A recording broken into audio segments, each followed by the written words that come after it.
In today's video, we're going to learn how to play the classic tune Scots Wha Hae from memory. If you're learning this tune, it's likely you already have access to the sheet music from either the College of Piping or the Piping Center tutor books, often called the Green Book, the classic book that so many pipers learn from. So you likely already have access to that music. But today we're going to be learning the tune without music because ultimately you don't see pipers standing in front of music stands, do you? And if you are working with an instructor, he or she will be quite pleased when you show up with this classic tune already memorized at your next lesson. So let's not waste any more time and dive right in. So to begin, we're going to start with a G grace note on low A. So that's going to be the fingers in a low A position with the G grace note, the top pointer finger off. And as soon as we start blowing into the chanter, we want to close that finger down. Cha, so we get a nice, good, crisp grace note at the top of this tune. From that A, we're going to lift our bottom ring finger to hit a B before going back down with a G grace note to A. So again, G grace note to A to start, lift the ring finger to B to continue, grace note up, and then both down at the same time. So B, G grace note up, and then both down. But you want this movement to be nice and crisp. We don't want a big, loose grace note. We want to try to shorten that up, making it more like, so that it's more of a percussive cha sound than a tonal G that we're hearing. So the first three notes together. That first A is long, the B is shorter, and then the A we land on again is a nice long note. From that A, we're going to head down to low G. That's just lowering the pinky, making sure we get it down far enough for good coverage, for a good clean G. And then from there, we're going to lift the pinky and pointer finger together to hit that A with a G grace note. Let's put that much together now.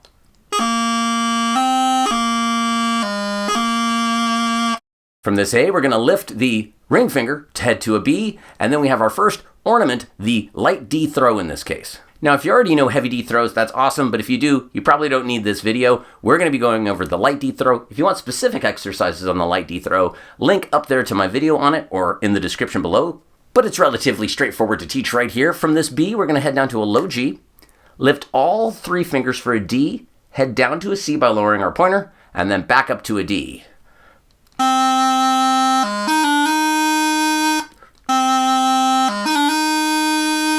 In hitting that initial D, you want to think about pointing that pointer finger and kind of pivoting slightly your other hands so that you get this nice kind of angled D that's really going to help ensure that you don't get a run, which might sound kind of cool, but isn't something we're looking for right now. We want a nice crisp D, then again down to C and back up. And from the B, and that will complete the first phrase. So let's give it a go.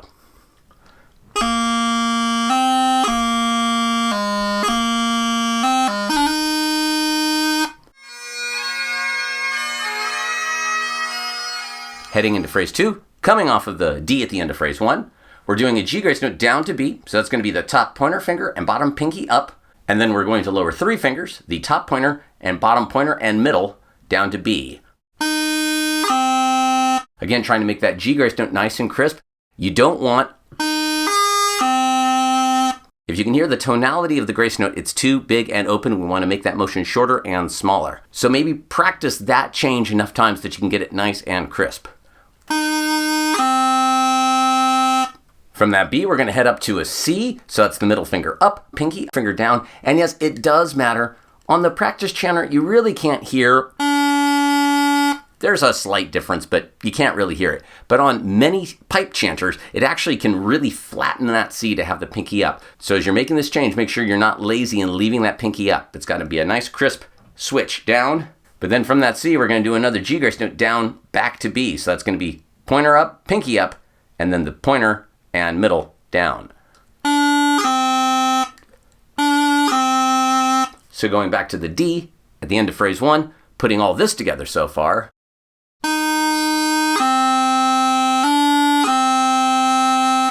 From there, we're going to head down to A, so just bringing the ring finger down, and then doing a G grace note from A up to B. So G grace note again, top pointer finger, ring finger on the bottom, both coming up together smartly, and then boom, down with that grace note. Now back to the D at the end of phrase 1, putting everything together so far we have for phrase 2.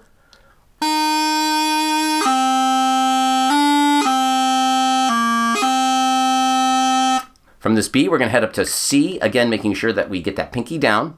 And then we're going to do another light D throw. This one is relatively straightforward because the pinky's already down for the C. So we're just going to lower those two, and then again, get up to a nice clean D, down to C, and back up.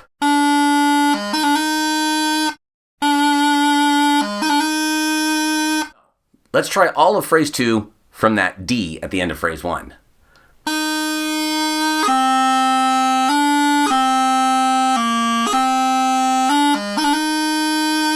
Now let's try phrases 1 and 2 together.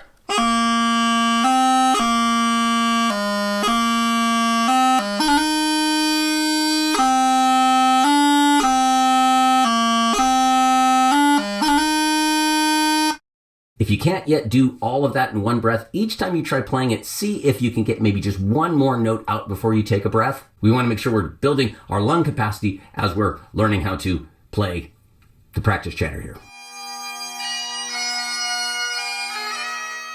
Heading into phrase 3, we're hitting some top hand notes now. So from that D, we're going to switch to E. This is one of the bigger changes. We have to lift our top ring and bottom pinky and then bring all 3 of these down. Again, it's quite important for the tuning on the pipes that the E is fingered like this and not like this or that. It does need to be fingered properly.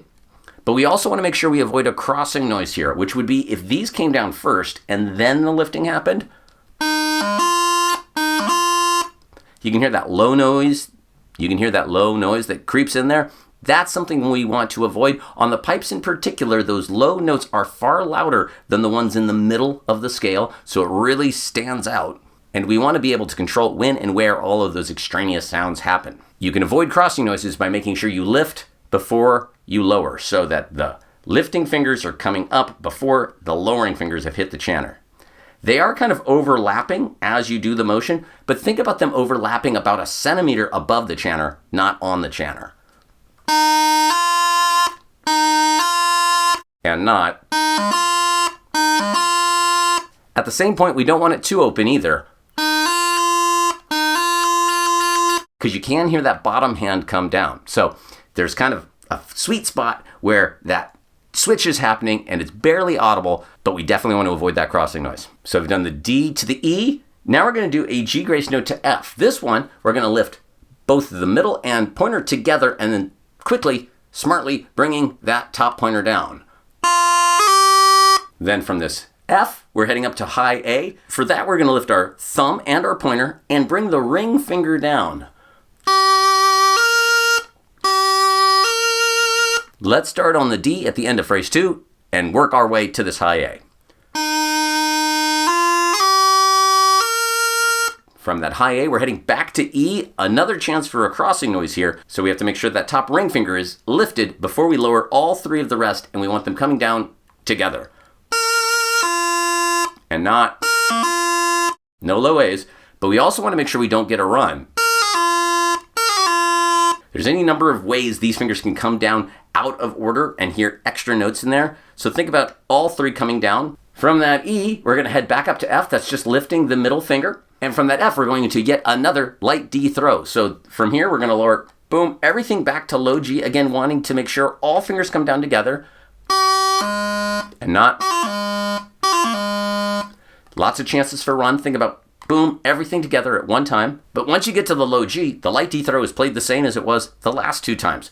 Pivoting up to D, down to C, and back up. Let's start on the D at the end of phrase 2 and get all the way to the light D throw we just did in phrase 3.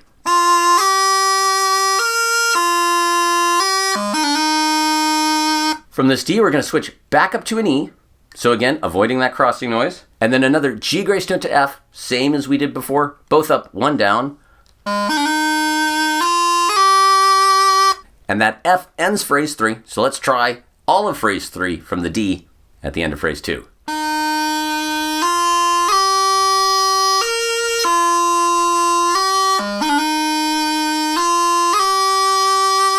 Let's try phrases 1, 2, and 3 together.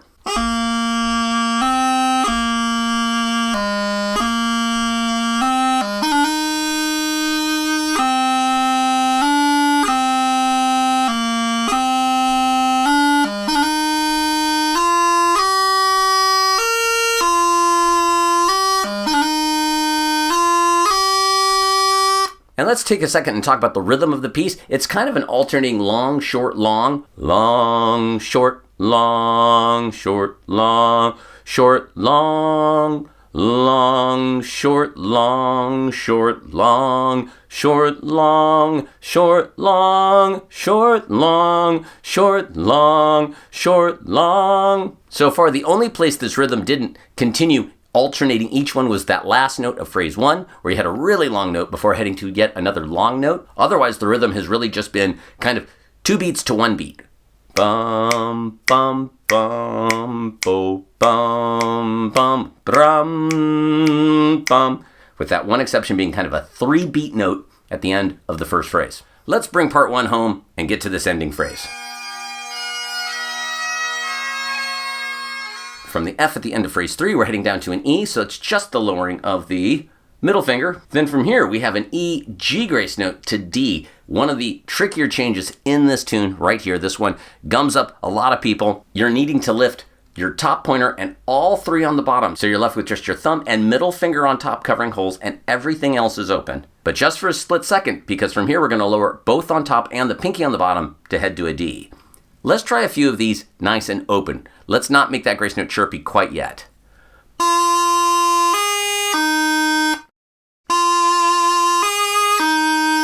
When you can do that cleanly and correctly, try to make that grace note motion a little faster. And then finally, as a nice crispy cha.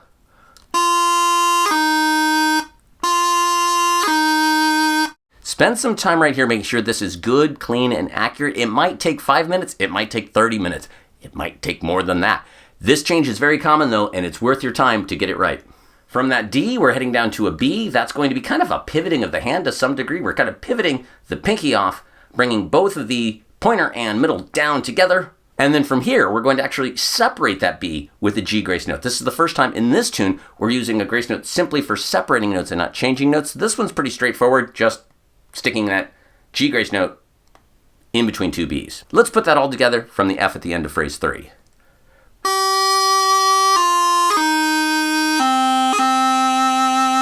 And then the final notes here, we're going to do a low G catch, often just called a low G grace note. This, however, is a longer tone. I actually want to hear this low G. It's not super long, but I do want it to be audible. So it's B, both down to low G, and then we're going to lift that pinky for the A.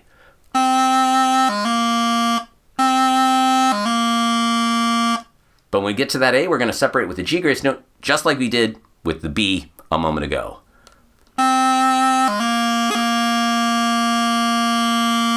And then this A is nice and long, and that will end this phrase. So let's try all of phrase 4 from the F, ending phrase 3.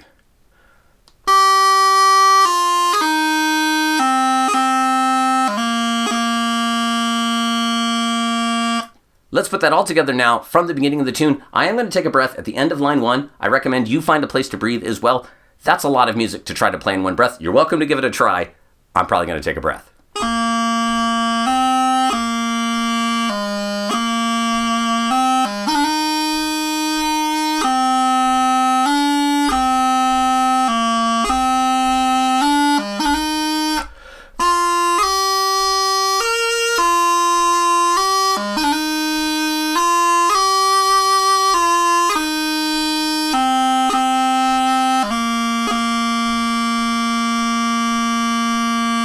And then from there, you'll repeat all of that. Many, not all, but many pipe tunes are going to have their sections repeat.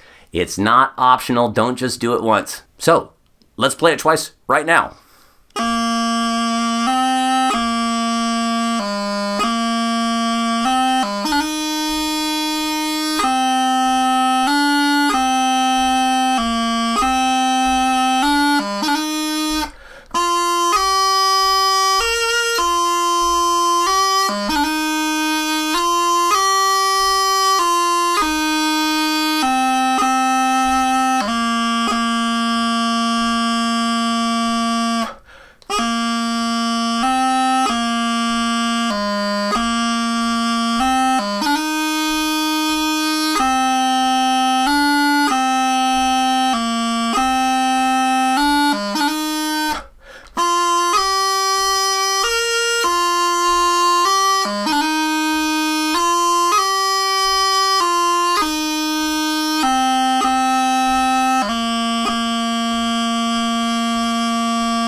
Congratulations to everyone who's made it this far, and if you have, maybe it's time to celebrate. I'm actually going to enjoy just a little bit of Highland Park 12-year Viking honor.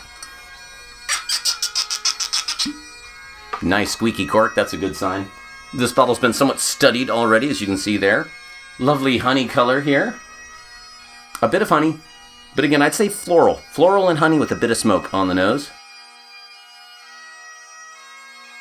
I think it has a great long arrival. It's not in a hurry to get to its destination.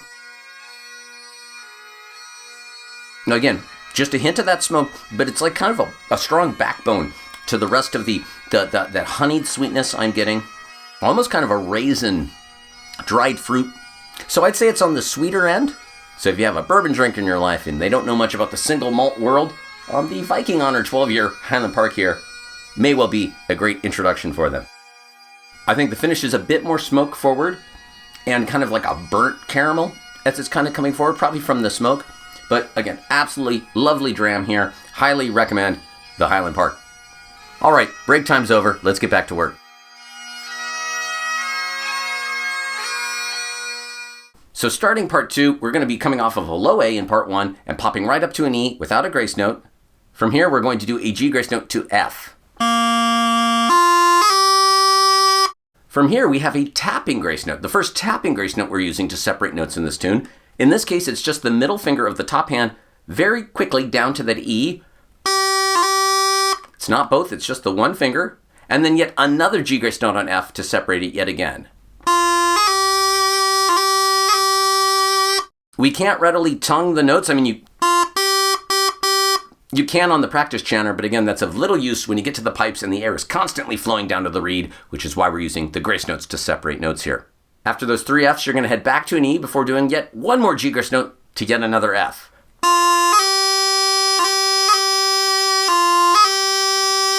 Then from here, we head up to a high G. I'd say the most forgotten note of the Highland pipes for the beginner. People often forget it exists or finger it wrong. The high G, just the thumb on the back. No top hand fingers, the bottom hand in the 3 down, 1 up position. And then ending on a high A where we'll lift our thumb and then bring our ring finger down. Let's put that whole phrase together.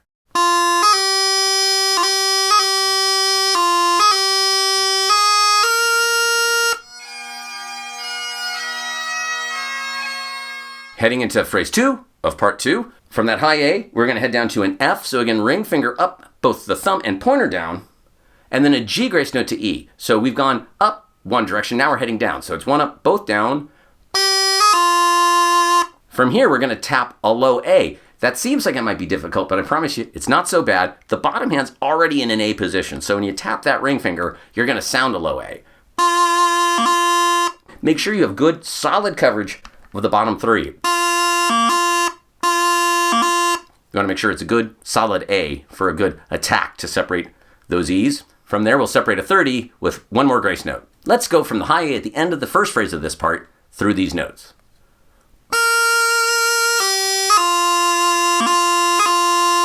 From there, we'll make that switch to D, again, making sure we lift the bottom 3 before we lower the ring finger and pinky for that D. And then we're heading back up with that G grace note from D to E. So this is, again, a massive change. Lots of fingers. Take your time here at first. We're lifting the top pointer, ring, and bottom pinky. So again, only the thumb and the middle finger are covering holes for a brief second here before we land on an E, which is the top pointer coming down and all 3 on the bottom. So again, D, 3 up, 2 on the top, 1 on the bottom, 4 down, 1 on the top, 3 on the bottom. Let's try this slowly.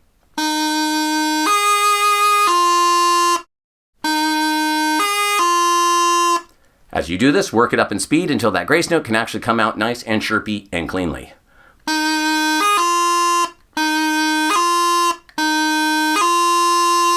Let's try this phrase so far from that high A.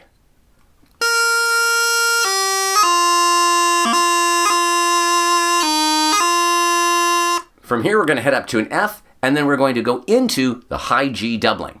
Now, with the high G doubling, there's 2 ways you can approach this. I was initially taught to play the high G doubling as sort of a version of the throw motion, but on your top hand, with relatively even length high G and F. But it can also just as well be played as a G grace note to an F and a lift to the G. That would sound let's compare and contrast both of them starting from the F before it. So first will be the throw style high G doubling, and then the kind of grace note down lift version, the catch version, and see how they sound.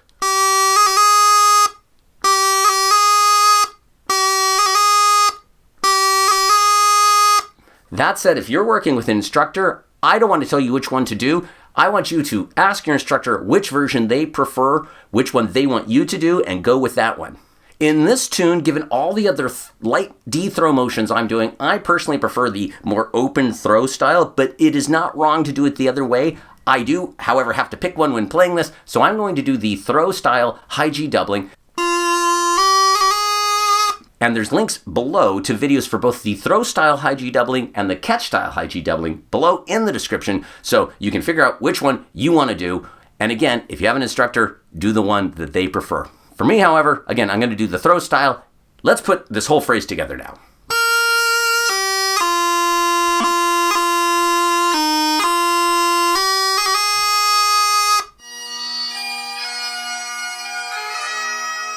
From that high G, after the high G doubling, we're going to head up to high A. So thumb off, ring finger down. From there, down to an F, ring finger up, pointer, and thumb down. And then a G grace note from F to E. Let's do just that much, starting on the G, at the end of phrase 2, to that E.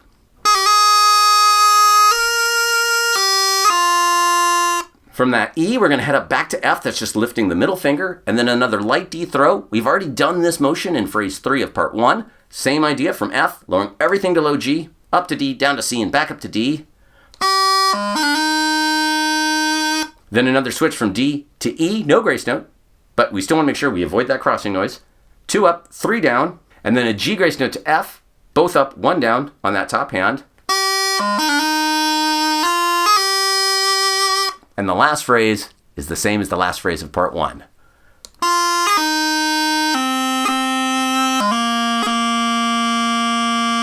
So let's try all of part 2 of Scots Wha Hae.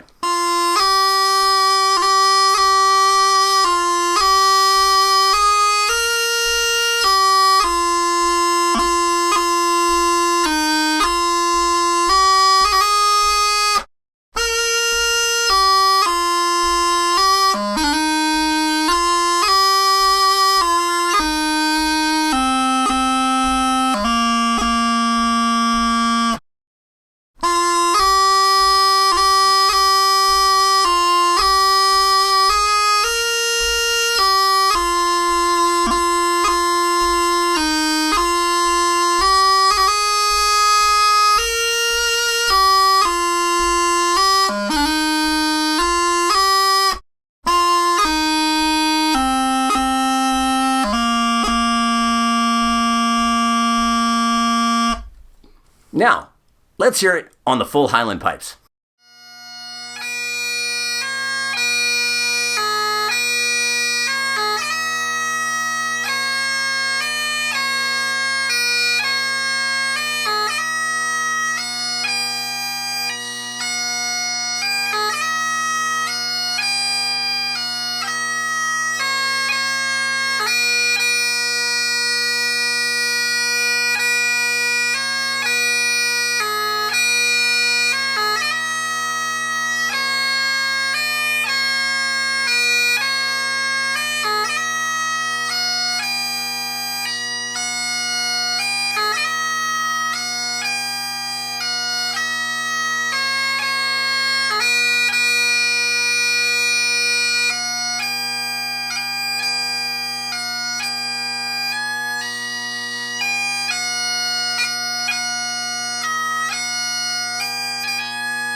There you go, everybody. Scots Wha Hae, one of the classic tunes of the Highland pipes, and again, the first tune many, many pipers have learned, and it might be the first tune you're learning today. So thank you so much for watching. I want to give a special shout out to the members of my Patreon community. They contribute monthly to help keeping these videos going. I couldn't do it without their support, so thank all of you Patreons so much. There's also a link to my online merchandise store where you can get things like this wonderful prescription bagpipe mug or the Highland bagpipe ornament tree you see right here that shows all the ornaments and their timing, so you should go check that out. If you wanted more personalized instruction, I do give Skype and online lessons. Check it out at the link you see right here. I'd love to be working with you soon. If you got something out of this video, check out this guy right here where we go into how to specifically play the light D throw, get that under control, or this video right here where we'll learn perhaps another tune. So, until next time, everybody, cheers.